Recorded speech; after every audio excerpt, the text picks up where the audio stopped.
Happening now on Grid Tonight. The NTT IndyCar Series is ramping up before next month's season opening Firestone Grand Prix in St. Pete. Which drivers should we pay attention to in 2023 fall and preseason testing at the Thermal Club and Sebring? NASCAR hosted Daytona 500 Media Day. What are some of the biggest stories heading into single car Daytona 500 qualifying tonight? Tony Kanaan will retire after this year's 107th running of the Indianapolis 500. What will you remember the most about his impact in IndyCar on TK's last lap? Hello to all of our viewers watching here in the United States and around the world. Welcome to Grid Tonight, your weekly motorsports news program. I'm Kobe Lambert from the Podium Finish. With me is Joshua Birch and Matt White from the Grid EPI. We encourage everyone to comment in the chat below and ask any questions you may have. Now here's Josh with our top story this evening.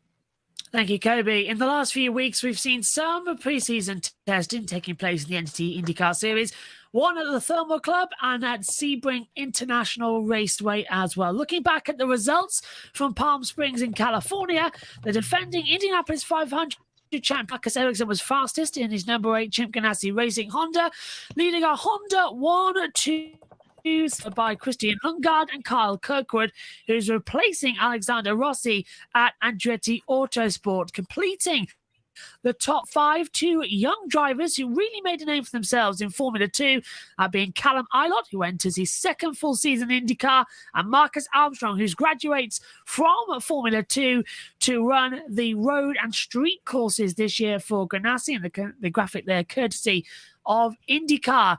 Gentlemen, it's good to be back in motorsport swings and looking at the combined test results from the 2 days of testing sessions we've had. Who impressed you the most, and which driver will be under the most pressure to perform this season? So I'll start with you, Kobe.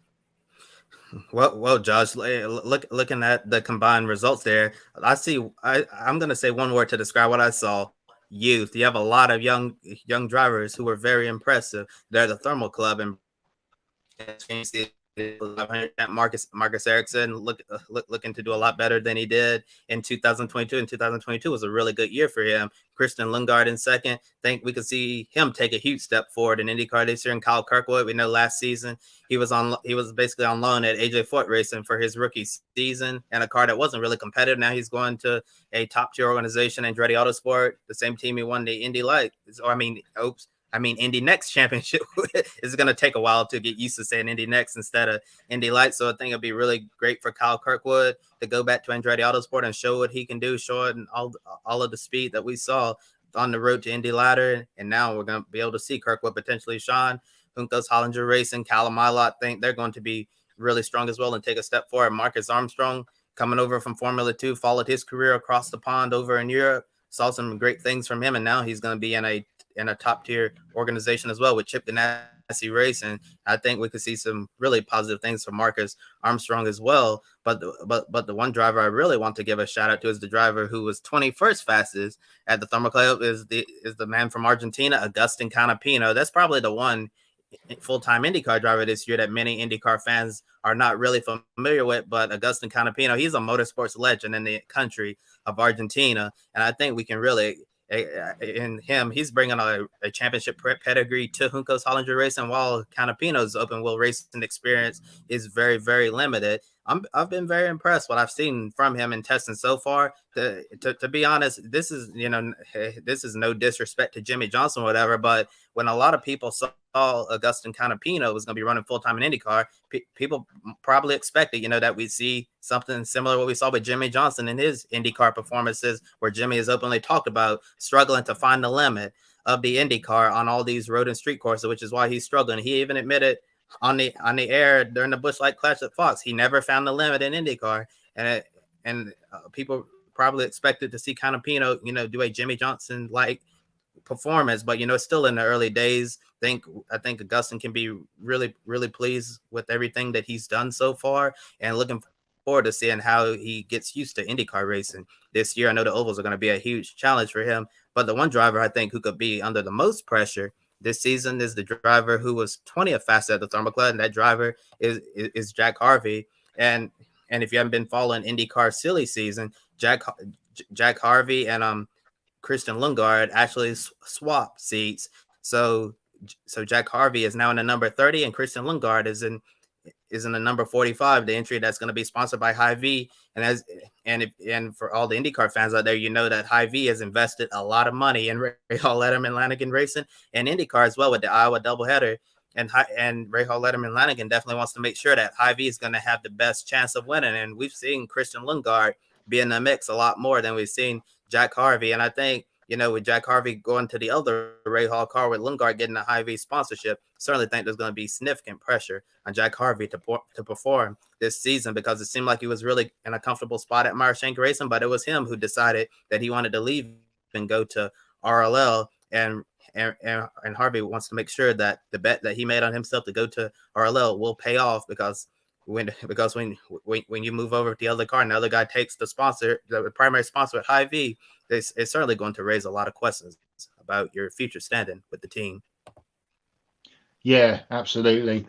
First of all, great to be back with you guys. It's been forever since I've been on in a live capacity, so it's great to be back on the show. I have to agree, Kobe, what you said about Canapino. He's doing his best Scott McLaughlin impression, and coming from touring car racing, the Argentine style of it, to IndyCar, and he's done really well in these first runs he's had. He's had a crash course in English language, because he didn't speak very, very little English. I heard some of the interviews he did on Content Media Day. They did the Thermal Club a couple of weeks ago, and his English is very good. So we're going to, hopefully, if he gets up there and gets some results, we're going to hear a lot from him. Good to have that second car for Juncos. Callum Ilott up in the top 5. Think now he's got a handle on the series. He's been to all the tracks. He'll go well. We know how good Kyle Kirkwood is. And now, again, no disrespect to Foyt, but maybe putting him in a front-running team, we're going to see him up and about at the front of the field. Marcus Armstrong, very impressive in 5th, has been, good in parts in F2 for the last couple of years, has been in a couple of bad spots, but this could be another fast Kiwi coming to the series, so that's pretty good. Something that struck me over the last couple of weeks and at the test as well, Colton Herta is now the team leader, in air quotes, at Andretti, but it's only his 5th season in the championship. So he's got the big job at Andretti Autosport of leading that team this year. We know how good Colton is. Can he pull it together, and maybe mechanically it can go his way, because he's had a couple of bad luck on that for the last couple of years, and put a charge in for the championship? The obvious contenders are always going to be there, Penske and Ganassi and the like. But, what can these McLaren and that do to try and slow them down to the championship? We saw Pato O'Ward obviously running pretty close throughout the season last year, kind of petered away at the end. Christian Lundgaard second in those times. He was very impressive towards the end of last season, and another man that's going to have a year worth of experience under his belt. Can he get up there and amongst the podium challenges and race wins for the year? It's going to be really, really interesting once we get to St. Pete. And of course, once the season gets going, we've got those races coming thick and fast before we get to Indianapolis in May. I know, I'm almost too frightened about how quickly they're all going to come before we get to Indianapolis 500 week. Adam says, my IndyCar predictions for 2023, Scott McLaughlin will win more than 3 times and be a championship contender, and Alexander Rossi will win over 2 times as well. That's definitely an option. And of course, the one good thing about the Indianapolis 500 this year, as we were talking about, no double points. So we're not going to have a runaway championship leader as we have done in the previous couple of years. So it should level it all out. And I think I speak for everyone, Matt. Nice to have you back on live grid shows as well, even if this is going to be the first of only a few this year. Like to have you. I can't wait to work with you at USON either. Now, IndyCar has just wrapped up a 2-day test at Sebring yesterday. On Monday, Andretti Autosport led the way with Romain Grosjean and Kyle Kirkwood topping the board. Yesterday, our McLaren's Pato O'Ward was fastest. McLaren at 1, 2, 3 on the final day at Sebring, with Alexander Rossi and Felix Rosenquist second and third quickest. And one of the biggest stories happening at the test was Will Power getting laps with the new IndyCar engine for 2024 that has hybrid technology. And believe me, this is not a pun, what we're about to say. Unfortunately, Power did run into some electrical gremlins throughout the test, but remember, the engine with the hybrid system is still in its early days of testing as well.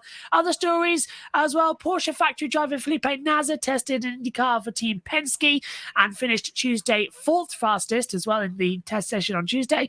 Formula E driver Nick Cassidy, fresh off a runner-up podium finish at the Hyderabad Prix in India last weekend. He tested for Chip Ganassi Racing as he explores his next move in his racing career as well. But it is interesting to remember as well that many Formula E races at the moment do clash with IndyCar, so that could become something as well, whether Envision let him out of any contracts, or are we going to see sort of either an oval or just a road course run for Cassidy in the future if it gets taken up in that story that we're going to follow pretty much all year long. Now, with a handful of IndyCar seats up for grabs, as I say, in 2024, Nasser and Cassidy could be the latest drivers to put their name into a hat for future seats. And guys, once IndyCar gets the hybrid technology all figured out with the new engine, how exciting do you think it'll be for the competition? And also, do you see Nasser or Cassidy as legitimate candidates to be racing in IndyCar next year, Matt? Well, I mean, on the hybrid side, it's going to be interesting. We've had, obviously, IndyCar, amongst other championships in the last couple of years, have had COVID-related delays in new cars. Obviously, NASCAR was put back a year. Supercars has been a year and a half. Looking forward to Newcastle in a few weeks because that's going to be epic to see all those new supercars roll out on the streets of Newcastle. But the hybrid side of IndyCar, yeah, it's going to be interesting. How will they do it? Will it be just a road and street course thing? If they are going to bring it to the oval side, how will that work? Lots of questions to be asked and then answered by IndyCar over the next 18 months to 2 years and how it's going to roll out. But good to see they're already getting ahead of, getting on with the testing of the new engine. Obviously, they had problems, but that's what testing's for. Cassidy and Nasr, both very, very capable. We've seen over the last couple of years from Felipe in IMSA how well he's done. Of course, former Formula One driver, let's not forget. First came onto my radar in British F3 all those years ago with Carlin and destroyed the field. Cassidy has had his links with Toyota over the last few years, especially when he was running in Japan. And a great podium at the weekend, as you mentioned, Josh, in Hyderabad. It was what a crazy race that was on Saturday. It was an old school Formula E race, and it really did perk the interest. But both very good drivers. It'd be good to see them in IndyCar. Of the two, I'd have to pick Cassidy probably as the more likely. Obviously, Felipe Nasr's got his Penske links with the Porsche deal in IMSA, but maybe Marcus Armstrong could open the door for some of these other sort of single-seater refugees to be coming over to single-seaters, obviously IndyCar anyway, but other championships of single-seater refugees to be forging a path into IndyCar. I know we've got a lot of, we're going to get to it shortly, but we've got a lot of big names in IndyCar coming towards the end of their careers, so we need to get some of these new fresh stars in from somewhere, and maybe this is the beginning of it. Yes, for sure, Matt. It seemed like we could very well be getting close to a changing of the guard in IndyCar. Tony, I know we'll talk about it a little bit later on the show, but Tony Kanaan announcing that he's going to be retiring from IndyCar competition after this year's Indy 500. Scott Dixon is getting older. Elio Castroneves, we don't know how much longer he's going to be racing IndyCar. I know at the Rolex 24, people were asking him, could there be a potential seat swap in 2024 at Meyershank Racing where you go back to IMSA, you run the Acura GTP car, and Tom Blomqvist slides into the 06 and races IndyCar full time. So yeah, there's certainly a lot of IndyCar veterans getting up there in age, and even the defending champion Will Power is getting older as well. So IndyCar is gonna be looking for a whole fresh group of talent. And before I answer the question, yes, Josh, I also wanted to respond to what you said about double points in the Indianapolis 500 going away. I think that's going to be a really great thing to happen. It's something that, in my opinion, that should have happened a lot. If you're a full-time competitor in IndyCar, you have a bad issue early on in the Indianapolis 500, and that one race ends up killing your entire season, and that's something that I think just isn't really fair at all. And got a comment here from our own Ben Snyder saying that double points was more understandable at the biggest race with the 500 than the finale, where it's nothing more than a game. And you say that said, you're glad to see it go away. And also we have another comment from Ben saying also you can make the argument that it might have cost in his championship last year. Yeah, Ben, that's also a really great point as well. We all remember that Scott Dixon was looking so dominant. Looks like he was on track to win the Indy 500. Had that issue on pit road and end up ruining his entire race. So yeah, the double points in the Indy 500. Also a lot of issues on her. For all the controversy, we'd have nothing to talk about here at Grid Network. It really makes the world go round. And in regards to the hybrid technology, I certainly think this is where we're headed in motorsports. We see IMSA is using the hybrid technology this year with the new GTP cars. And in the future, NASCAR is exploring using a hybrid component. Probably going to see that component debut in this year's Garage 56 entry at the 24 Hours of Le Mans. So it's, Formula One's been hybrid for a while now, and World Endurance Championship with the old LMP1 cars all through into the hypercar era. So hybrid technology has been around. It's just now that the rest of motorsports is starting to catch up with the crowd, because this is going to be the relevant technology that's going to be used in the foreseeable future. So once IndyCar figures it out, I think this will be a really great thing for the competition, and a lot of people are excited because a lot more horsepower is going to be coming in the future with that hybrid technology. As for Nasser and Cassidy, it's such a shame that with the pandemic happened, that Felipe Nasser wasn't able to make his IndyCar debut. If you guys think way back to 2020, before the pandemic, Felipe Nasser was going to race with Carlin Racing on the streets of St. Pete in Florida. But after they come back from COVID, that deal ended up falling apart, and Nasser actually ran for Carlin at the preseason test that year at Circuit of the Americas, and he was very, very impressive. Yeah, it's unfortunate we weren't able to see Nasser in IndyCar then, so maybe we'll see him get that opportunity in the future. But now he has a really great thing going for him, driving for Team Penske and being a Porsche the factory, driving a lot of cool things in motorsports, and driving for Team Penske means he's available to test an IndyCar whenever the captain asks him to. And Nick Cassidy, he's super Formula champion. He's run well in Formula E as well. Think this will be a great challenge for him. And when I was reading about his experience at the test, Cassidy said if he were to switch to IndyCar, that he would be ready to go all in, including ovals. He actually thinks oval racing is really intriguing. So yeah, but if we get one of those drivers on the grid, or both of them, Nasser or Cassidy, I think they'd be really good candidates to race in IndyCar. One thing I do love as well is that we were all fearing 5-6 years ago exactly where motorsport was going in terms of fossil fuel. Now we've got the renewable and hybrid technologies coming in. We've got Formula E now in full swing as well. It's safe to say the future of motorsport is secured as well. As long as there's a car on the road, there'll be some form of motorsport as well. It's too tightly packed. Pick for poll tonight regarding the Daytona 500. Which one of you want to go first on that one? It's too close to call through the practice one at the moment, so who wants to take it? Well timed as we're just about to transition to NASCAR, Adam. You obviously seen the script. Well, we'll get to it in a moment, but it's got to be a HMS car, hasn't it? They've ruled the roost in terms of pole positions at Daytona over the last 7 years, pretty much. So it'd probably go with Chase Elliott or William Byron for me.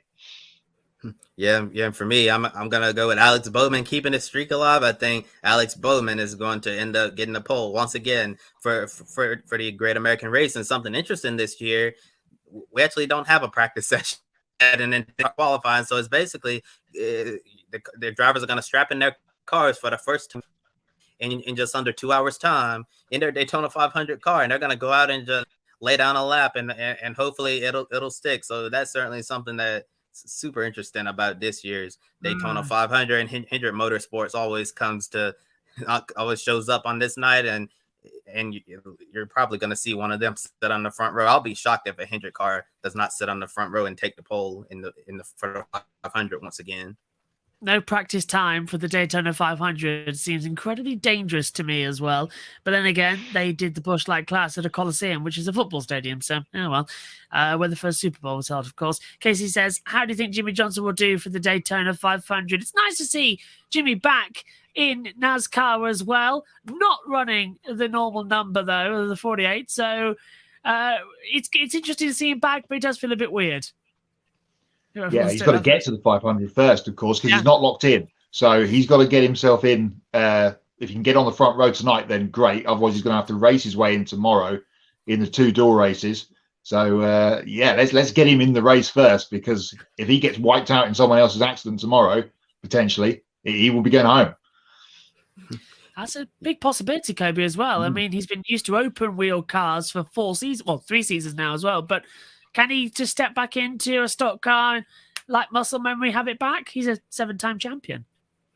Well, Josh, Jimmy actually talked about this because he was able to get some laps in this next gen car at Phoenix at a test session during the off season, and he was saying, like, during the first few laps in there, he was like, "Whoa, this is different." And if he got some more laps under his belt, he was like, "Yep, I feel at home now." I think it's going to be perfectly fine in terms of being able to adjust back to NASCAR style of racing. But like Matt said, Jimmy has to make the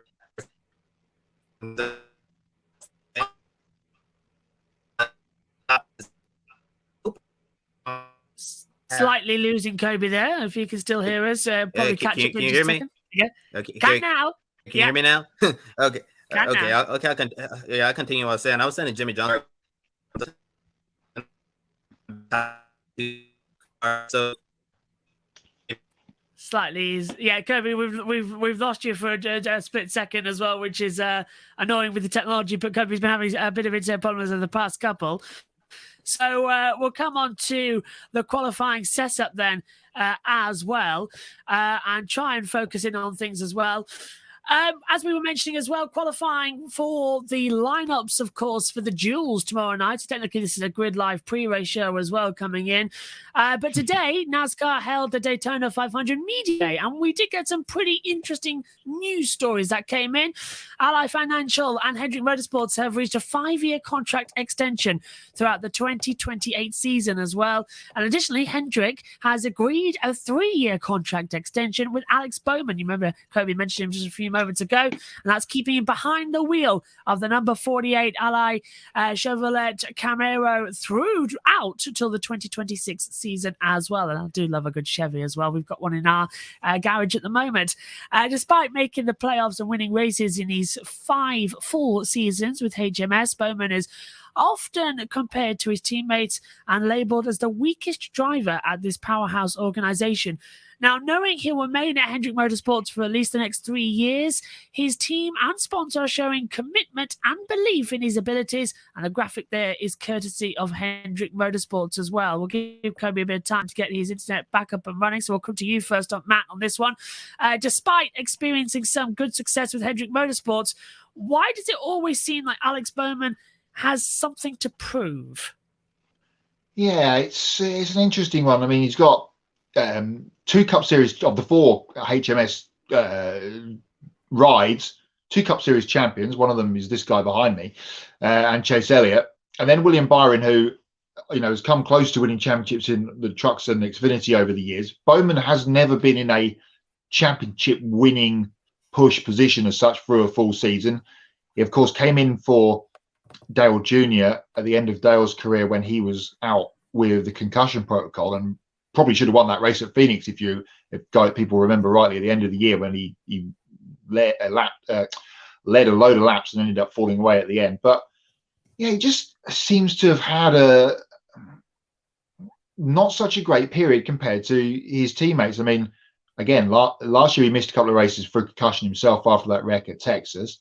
He's been getting involved in incidents with people. Of course, we had the thing at Martinsville 2 years ago now, it will be at the end of the season with Denny, the whole hack comment thing. So I guess he doesn't get the respect like the other 3 do in the team. And maybe, if he starts off this season now with a new deal and for himself and for his sponsor for the the next couple of years, if he can get a couple of wins under his belt through this spring swing of the season, then maybe the tide might turn. And as we said, he might be one of the favourites for the pole runoff later on this evening up at Daytona for the 500 front row. So could be the turning of the tide for Alex Bowman potentially.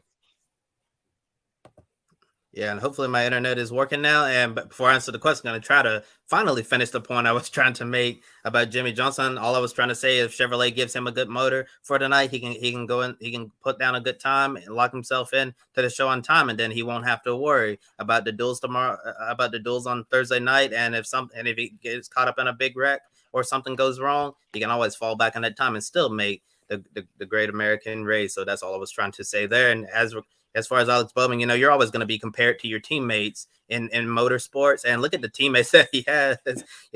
Kyle Larson, Chase Elliott, William Byron, all of those are really, really great young drivers. Hendrick Motorsports have a powerhouse organization, as you were saying, Josh. So Bowman, I actually don't understand the situation with him because he's done reasonably well during his tenure at Hendrick Motorsports, but for some reason, it seems like he doesn't get a lot of respect from his competitors and fans alike, which is super unfortunate. I think Alex Bowman has done a reasonably good job. And think about the driver who we've been talking about, who he replaced in that 48, in that 48 car, Jimmy Johnson. So it's a lot to live up to. And then when you have teammates like I mentioned, Elliott, Larson, and Byron, a lot of other things to live up to. Alex Bowman's he's made the playoffs. He's won races at Hendrick Motorsports, and for some reason, a lot of people still question his standing in that ride. And I have a feeling, as Alex is going to continue to work hard to prove that naysayers wrong. But it certainly has to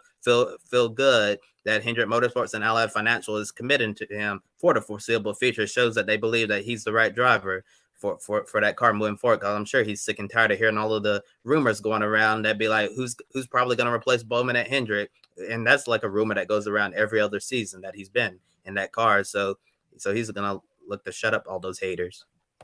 Yep, only got away for another 3 years, or actually another 2 when his contract comes up for the next season. Everyone will start questioning him once again. But another driver signing a multi-year contract extension is Daniel Suarez, who will stay with Trackhouse Racing for the foreseeable future. The team owner, Justin Marks, said everyone at Trackhouse is pleased with the performance and professionalism displayed by Suarez on and off the track. After winning the 2016 Xfinity Championship, Suarez has been through ups and downs throughout his Cup career. He was rushed up to the Cup as well with Joe Gibbs Racing at last minute in the 2017 as well, when Carl Edwards abruptly retired as well. Suarez didn't match his JGR teammates and got replaced by Martin Truex Jr. after 2 years as well. Then he got a single year at Stewart-Haas Racing in 2019 before the rug was pulled out from under him in late 2019 and got replaced by Cole Custer. A lot of ups and downs then, indeed. In order to get something to keep him on the track in 2020, Suarez ran full-time with the Gant Brothers Racing, an underfunded team, and that year started off with disaster, getting caught up in a crash in his dual race and missing the Daytona 500. That entire year was frustrating for Suarez as he struggled to be competitive. Entering his 3rd year with Trackhouse, Suarez finally made a major breakthrough in 2022, making the playoffs for the first time and winning his first career Cup race at Sonoma. The photo taken there courtesy of James Gilbert as well from Getty Images. And considering everything he's been through in ups and downs in the Cup career as well, is it nice to see Suarez finally find some stability with Trackhouse? Yeah, it really is. I mean, you go back to when he won that Xfinity Championship and he was, one of the hot kids coming through the ladder system. It didn't go well, as you mentioned, Josh, for him at Gibbs. Kind of rushed up, as you said, when Carl dropped the retirement bombshell, Carl Edwards. But last year he only won that one race at Sonoma, but he could have won 4 or 5 other races for various things that happened to him, getting caught up in crashes. He had mechanical drama. You have to think back to the Roval race in the playoffs, which he got knocked out in. He had no power steering for 3/4 of that race and, plugged away to try and get some position to get himself through. Unfortunately, he came up short, but he's got himself a big Mexican fan base. If he can get some more success, and there's been more talk of international NASCAR races over the last fortnight or so, maybe we can get down to Hermanos Rodriguez and run a race on the road course like the Nationwide Series used to do when it was nationwide back in the day. That would be great to see that place packed out full of NASCAR fans. So let's see. I mean, we know we were all surprised, I think, how well Trackhouse ran as a group last year. And obviously they had one car in the final four in the championship race. But let's see how Suarez goes this year. It might be another upward trend. As I say, he probably should have won a lot more races last year than he eventually did do. Yeah, definitely. I think it's a wonderful thing to see Daniel Suarez finally find some stability with Trackhouse, Pitbull, and Justin Marks. Unlike the other places where he's been, it really seems like this team truly believes in him because you mentioned, Josh, with the Carl Edwards abrupt retirement, Suarez, he was going to run another season of Xfinity, and then at the very last moment, like, nope, you're not running Xfinity, you're going up to the Cup Series, and it was totally unexpected, and Suarez didn't really have a lot of time to prepare, so he probably could have used another season of Xfinity before moving up to the Cup Series, but, you have to do what you have to do. Suarez made the most of his opportunity with Gibbs, but, with all the talent he was surrounded around at Gibbs, he couldn't live up to those expectations, so instead of giving him more time, they decided to move on. Stuart Haas seemed like a good opportunity, but due to some business decisions that had to be made and a really strong season that Cole Custer had that year in Xfinity, decided to move him up. So Suarez really didn't have anywhere to go, just to stay in the Cup Series. He took a ride with Gaunt Brothers Racing that I remember that program. They were like putting things together for that program, like the only weeks before the Daytona 500. And typically you have an entire off season to put things together. So they only had weeks to get everything to go. They were still scrambling, at the Daytona 500. As we know, he failed to qualify for that race. It was a real low moment for Suarez. And it's really nice to see how he's really come back from that to go to Trackhouse. And he was Trackhouse's first driver. Justin Marks and Pitbull, built this team around him. And then they, expanded to another car to bring Ross Chastain into the fold. And I think Suarez and Chastain are a really good pairing. And we saw last year, Chastain going to the championship 4, and Hell Melon and all the other things that Ross Chastain did throughout the season. And also Suarez as well, winning at Sonoma. Really exciting thing for Daniel's Amigos there. He's a really powerful fan base. So I think in 2023, we could see Trackhouse, take a greater step forward and potentially win even more races and show us that they're capable of being one of the top teams in NASCAR, that we can talk about Trackhouse in the same sentence as Hendrick Motorsports, Team Penske, and Joe Gibbs Racing. I love this comment that's come through from behind the mic as well. I don't know if I can get it up. Oh, no, Kobe's got it up for me. Thank you. Hendrick Motorsports has won 7 of the last 10 Daytona 500 poles. Got to go with a Hendrick car. That is a strong stat as well. So we'll see earlier on as well. Sorry, later on this evening, won't we? I don't know if me and Matt are going to be awake for that, or we're going to catch up in the morning. No, Matt shaking his head. I agree with him. It's 11:34 at night here in the UK, but at least we get Indy NXT last guy. That's the only good thing coming into this year. And make our story up.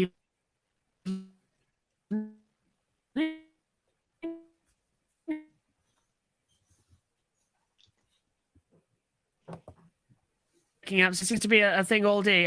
Let me know if you can still hear me, guys, and then I'll just carry on. Yeah, looks like I'm back. Okay, lovely. Sorry about that. Internet seems to be having a problem. Casey says, "Do you think Justin Haley will win the Xfinity race as well?" Guys, Matt, Kobe, do you reckon that's an option? Yes, he could potentially win the 500 too. Justin Haley is an absolute gun on super speedways. Me and Matthew Owens did our USRN racing preview show, which is going to be up on the USRN YouTube page at some stage, and we picked both the Carling cars to make the playoffs and both of them to win. So yeah, I think Justin Haley could even sweep the weekend for these races. If he was doing the truck race, he might win that one too. Yeah, and actually, I was in the Grit Live Encore chat on Monday night, and they were doing like a pick a winner. It's not going to count for the major pick winner, just for fun. And I said that Justin Haley was going to be my pick to win the Xfinity race. Justin Haley is a really good super speedway racer, so it's no surprise that Collett decided to put him in the All-Star car that they're going to be running this year with the number 10 Chevrolet. They'll have Haley run Daytona. He's won quite a handful of super speedway racing in the Xfinity series. He knows how to get it done on the big tracks. He even got a Cup win as well on a super speedway that ended due to a storm. So Haley knows how to get it done on the big track. So I agree with Matt. It would not surprise me to see if Justin Haley sweeping the weekend, winning an Xfinity and Cup as well. Also have a comment here from Adam Limmer. He said that 25 years ago today, Dale Earnhardt won the Daytona 500 after 20 years of frustration and 20 years of trying. The legendary Wow. Mike Joyline. 25 years. Wow, that's amazing. That was unbelievable. And it's coming up, of course, to the time where we lost him as well, which is dreadful. Moving on then to our third story of the evening. Now that everything seems to be back up and shipshape with both mine and Kobe's internet, which is causing problems. This morning, long-time IndyCar veteran Tony Kanaan announced that he'll retire from IndyCar after the 107th running of the Indianapolis 500. Tony Kanaan has created a giant legacy in IndyCar that saw him start 295 races with 16 wins, 73 podiums, and 9 pole positions as well. He won the 2004 IndyCar Championship and got his face on the Borg Warner Trophy after winning the 2013 Indy 500 as well. Came close on a couple of more occasions to winning a second Indy 500. I'm remembering in the commentary box screaming my head off at some of them, but sadly just the one back in 2013. For many years, Tony Kanaan was one of the most popular and beloved IndyCar. Now, Indy 500 this May, number 66 Alan McLaren Chevrolet will be his last IndyCar race. It'll truly be TK's last lap. Guys, coming to you as well, how impactful has Kanaan's presence been in IndyCar over the years? And do you think he could be a contender to go out on top with a second Indy 500 win? Yeah, Josh, it's been so amazing watching what Tony Kanaan has been able to do throughout his IndyCar career. It's certainly been a really solid driver and a great ambassador for the sport. Even after he ended his full-time IndyCar racing career, Tony Kanaan has definitely remained a strong presence in the IndyCar paddock. And after he's finished racing in the Indy 500 this year, hang up the helmet for good in IndyCar competition, I'm sure we're definitely going to see Tony Kanaan continue to have a presence in the paddock. He won't be driving, but he'll still be there at the races and continue being the wonderful ambassador that he is. I remember when he won his first Indianapolis 500, he was so happy and the fans were happy too. Tony Kanaan is one of the most popular drivers at the Speedway. The Speedway Indiana crowd absolutely love TK. I remember a couple of years ago, he thought his career was going to be coming to an end, so he called it TK's last lap, and then ended up getting some more opportunities to run some ovals in the Indy 500 as well with Ganassi. So he postponed it, and this year he said it will truly be TK's last lap, and I'm sure he's going to go into the month of May, think about all of the memories he's made throughout his career, and truly enjoy this. And so I think he could be a contender to go out on top this when if you saw what he did in last year's Indy 500, I can definitely say yes, he can. Arrow McLaren cars were very strong as well, along with Chip Ganassi. I remember in the closing stages of last year's Indy 500, Tony Kanaan made a bold move on the outside, which you typically don't see drivers do it, and he made it stick and ended up getting a really good result, showing that he still had a lot left in the tank. And if Tony Kanaan brings that same form we saw last year to this year's Indy 500, I very well think he could be a contender to win the Indianapolis 500. It will definitely be quite the storybook ending for TK to go out on top and win in his finals career IndyCar race. And before I hand things over to Matt, I want to catch up on the chat here behind the mics. As respond to our NASCAR section, you say you love college racing this year. You think they could easily get both cars into the playoffs? Absolutely. Whether you're looking at Xfinity Cup as well, AJ Allmendinger is going to be running full time with Haley, and they like to joke and call themselves father and son there. They have a really good relationship. I also think their relationship is really going to help that team grow as well, since they really get along well. And here, hello to one of our loyal viewers, Dimas. Thank you for watching. Really appreciate you. And yep, talking about Tony Kanaan's retirement, Adam Limmery says that the perfect storyline for the Indy 500 would be Tony Kanaan winning. Absolutely, Adam. It's very rare to see, professional athletes, at the top of their game go out on top. It rarely happens. Not everybody can be a Peyton Manning, win the Super Bowl and go out on top just like that and ride off into the sunset. That would be the perfect story, but getting Tony Kanaan. Yeah, it would be what a story, what a walk-off win for TK. you mentioned that 2013 500. What an emotional day that was for him, his family. You say he's the most loved Brazilian in Indianapolis for sure. And I just remember him in victory lane saying how great it was for his face to be on the trophy next to Dario and next to Dan Weldon, in the three of them all next to each other on the Borg Warner as something special, and he'll savour that, I'm sure, for many, many years to come. But yeah, one of the legends of IndyCar, and yeah, it would be a big miss to the paddock, I think. But it sounds like we might be seeing him interloping into some other paddocks, IMSA or something like that. We're also going to see him in SRX throughout the summer as well. So not the complete end to Tony Kanaan's career, but certainly his career at the Speedway. Let's hope he has a safe month of May and does all the laps on race day, and hopefully he can bring that car home in a top position at the end. I remember that day back in 2013 as well. We had Monaco earlier on in the day as well. It got red flagged for a little bit as well. So the start overlapped with the ending of the post show for Formula One as well. I remember in those days as well, even though it was only 2013, we couldn't watch more than one channel at the same time. So I had to watch the start of the Indy 500 on an iPad. And then we managed to switch over to BT Sport at the end of it as well. Can't remember who was hosting that year. I think it was Abby Griffiths who was hosting. It was that first year BT did all the round table stuff, and they had no clue what was going on. And it just made it more funny because we had Tony Kanaan finally winning a 500, and all the guys in the BT could do was, well, that's a great third win for him. And I was like, no, that's his first win. I was thinking sat at home.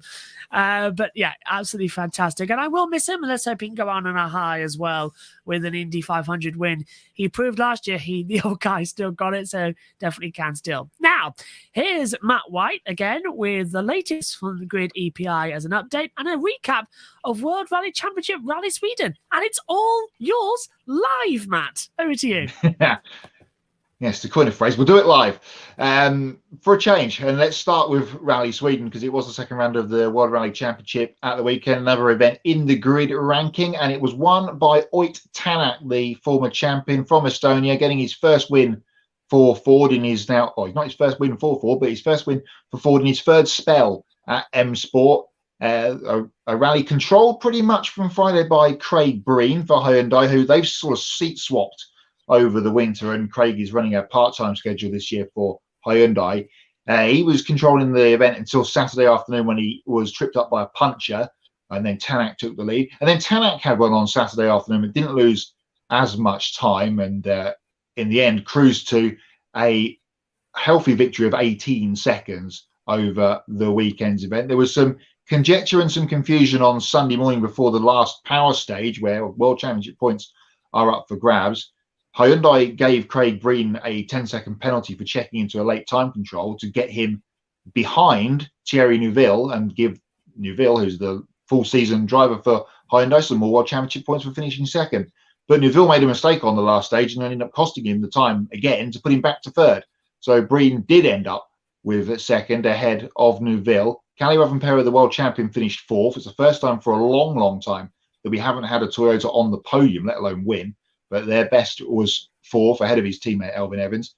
Pierre-Louis Loubet and the other Ford finished sixth ahead of Esa Pakalapi, who was tripped up by a snowbank on Saturday while running in podium contention. He slipped back to seventh. Oliver Solberg was eighth. He won WRC2. Petter was there on the finish line. There was another, talking of emotional scenes at ends of races, that was a good one for Oliver, who's had his troubles over the last year or so, being up in the big league of WRC. He's dropped back to WRC2 again this year and got his first WRC2 victory, and in dominating fashion of a very, very talented WRC field. So good win for Tanak. He now leads the championship. We go to Mexico next, and Mexico, of course, was the last time we were in Mexico was in 2020 on pandemic weekend, as I like to call it, when the whole world came under the full course yellow, and that Mexico was ongoing. They had to run it short on Saturday night, and they didn't run the Sunday because everyone was desperate to get back to Europe. So we had a shortened rally in Mexico. We haven't been back for a WRC event since. So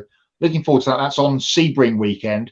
So a big, busy weekend there. And Tanak will open the road on Friday, being the championship leader. So everyone will have a probable chance to potentially catch him up, because opening the road in Mexico is one of the most difficult things of the season because it's so dusty and stony. So looking forward to that in about 4 weeks' time.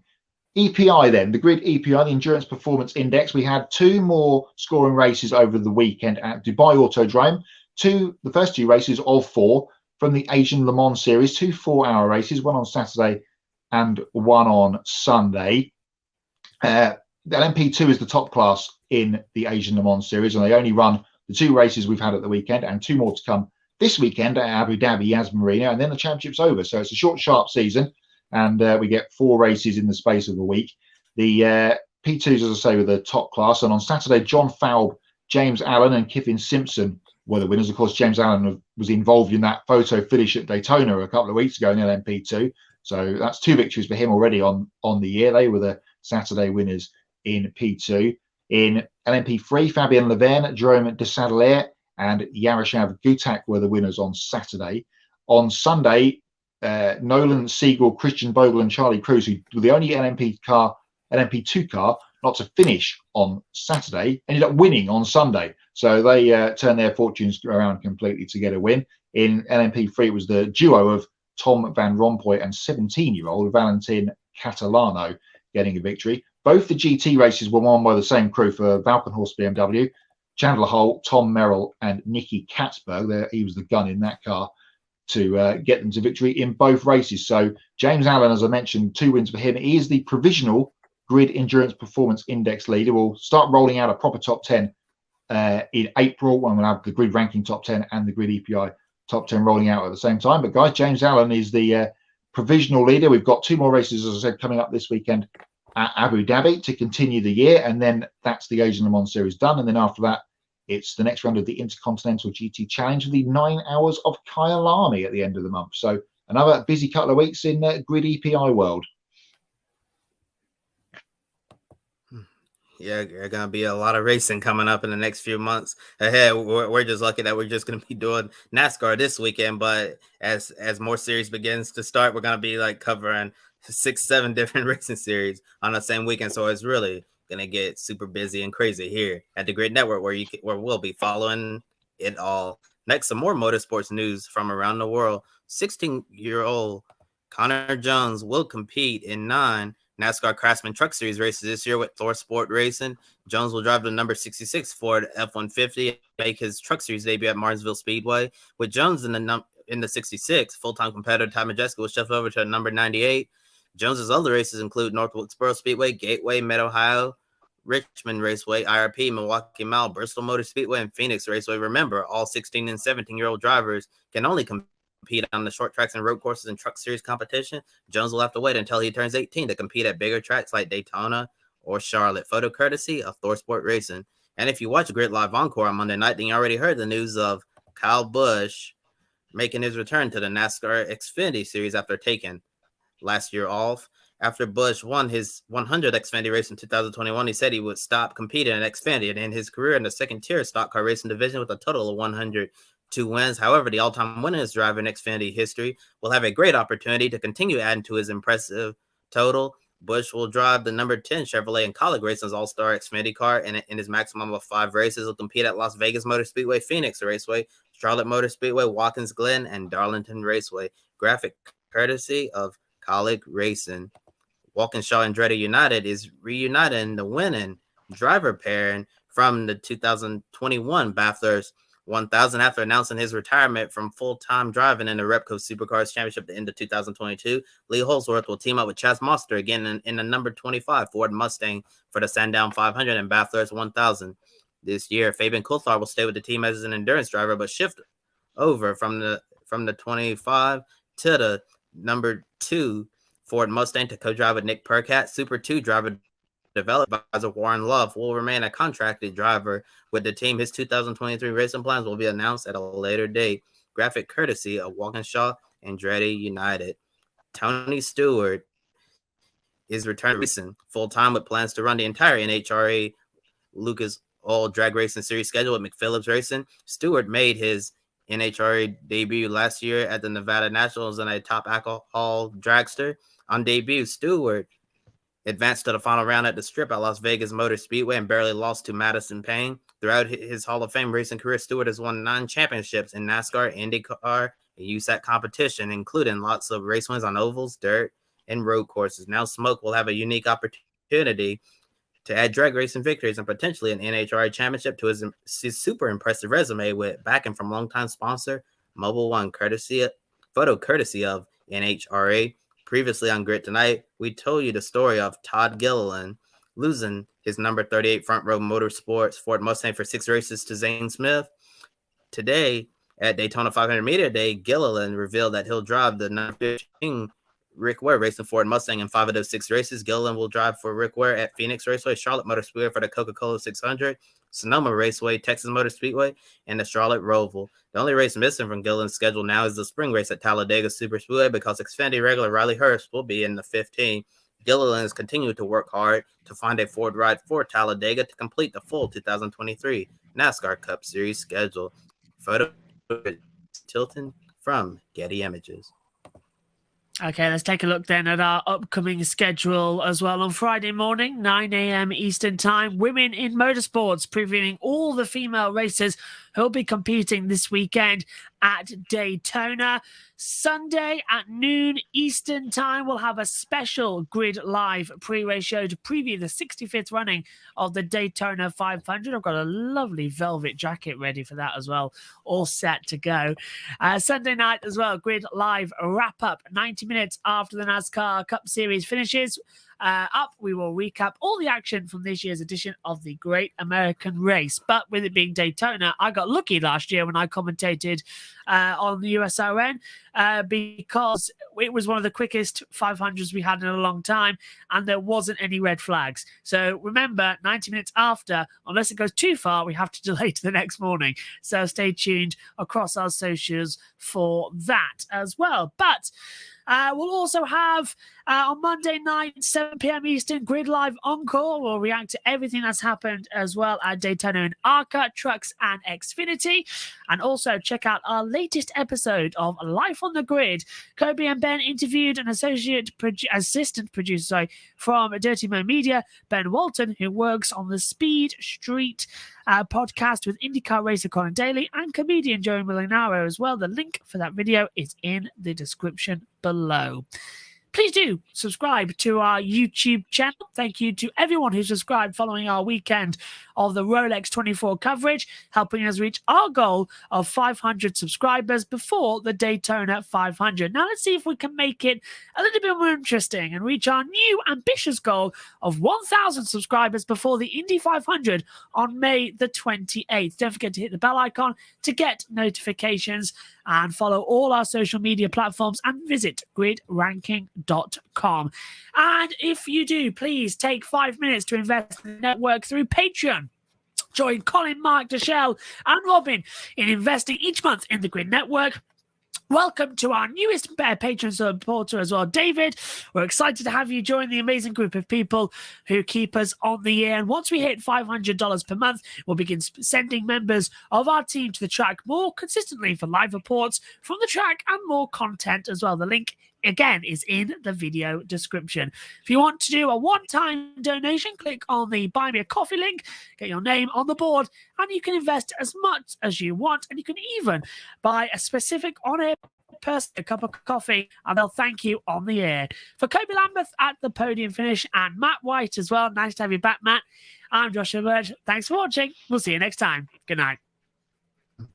And actually, before we end, Matt, wanted to show Matt.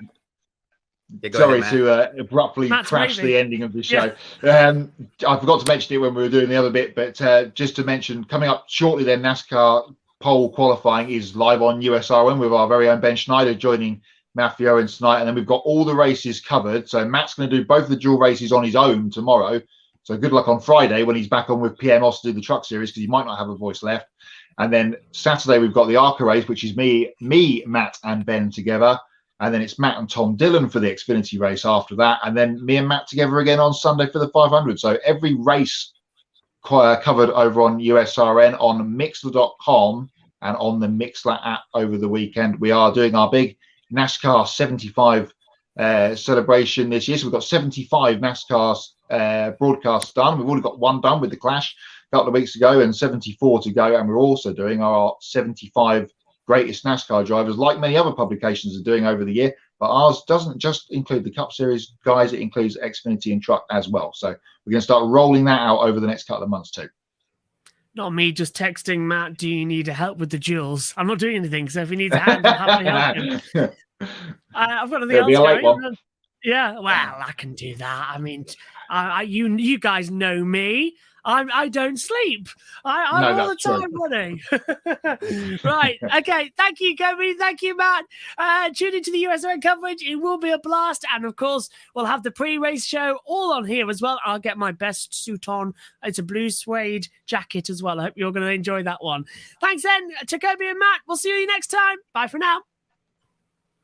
Thank you for watching us right here on YouTube. Be sure to subscribe and check out some of our other videos, including Life on the Grid, where we interview folks from the motorsports industry.